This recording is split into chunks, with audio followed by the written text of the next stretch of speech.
মাস্টারদার সূর্য সেনের নেতৃত্বে ব্রিটিশ বিরোধী আন্দোলনে চট্টগ্রামের যুব বিদ্রোহে সক্রিয়ভাবে অংশ নিয়েছিলেন ১৪ জন নারী। তাদের মধ্যে অন্যতম বীর কন্যা প্রীতিলতা ওয়াদ্দেদার। জন্ম ১৯১১ সালের ৫ মে চট্টগ্রামের ধলঘাটে। বাবা জগৎবন্ধু ওয়াদ্দেদার ছিলেন মিউনিসিপাল অফিসের হেড কেরানি এবং মা প্রতিভা দেবী।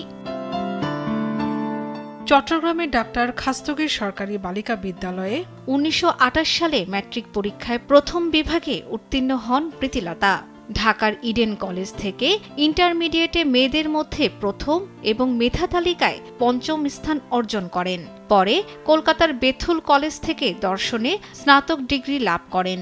শিক্ষাজীবন শেষে চট্টগ্রামের নন্দকানন গার্লস স্কুলে প্রধান শিক্ষিকা হিসেবে যোগ দেন। ছাত্রজীবন থেকেই স্বাধীনতার স্বপ্ন দেখতেন। বিপ্লবী পূর্ণেন্দু দস্তিদারের মাধ্যমে যুক্ত হন চট্টগ্রামের সশস্ত্র বিপ্লবী আন্দোলনের সঙ্গে।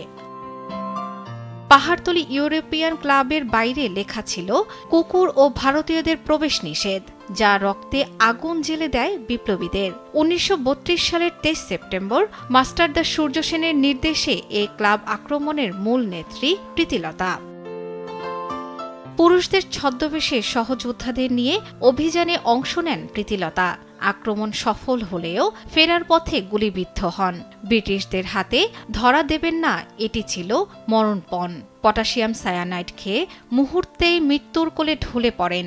মাত্র ২১ বছর বয়সে একজন নারী বিপ্লবী এই দেশ মাতৃকার জন্য সে একটা ইউরোপিয়ান ক্লাব যে নেতৃত্ব দিল, আর ৭ জন পুরুষের নেতৃত্ব ছিল সেই নারী। সে বীরকন্যা প্রীতিলতা। ধলঘাট গ্রামে আমরা একটা প্রীতিলতা ট্রাস্ট গঠন করেছি। সে ১৯৯১ সালে আমরা স্কুল একটা সৃষ্টি করলাম, যে বীরকন্যা প্রীতিলতা প্রাথমিক বিদ্যালয় থেকে আমাদের সূচনা হয়েছিল।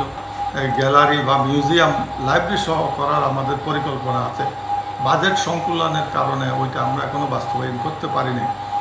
তো যারা এগিয়ে আসবে, ব্যক্তি পর্যায়ে, প্রতিষ্ঠান পর্যায়ে, রাষ্ট্র পর্যায়ে যারা এগিয়ে আসবে, তাদেরকে আমরা সাধুবাদ জানাবো। স্বাধীনতা সংগ্রামের ইতিহাসে আত্মত্যাগের এক গৌরবময় অধ্যায়ের নাম প্রীতিলতা, যার আত্মত্যাগ জন্ম থেকে জন্মে দেশপ্রেমের উজ্জ্বল দৃষ্টান্ত হয়ে আছে। শর্মিলা কেয়া, নিউজ ডেস্ক, দেশ টিভি।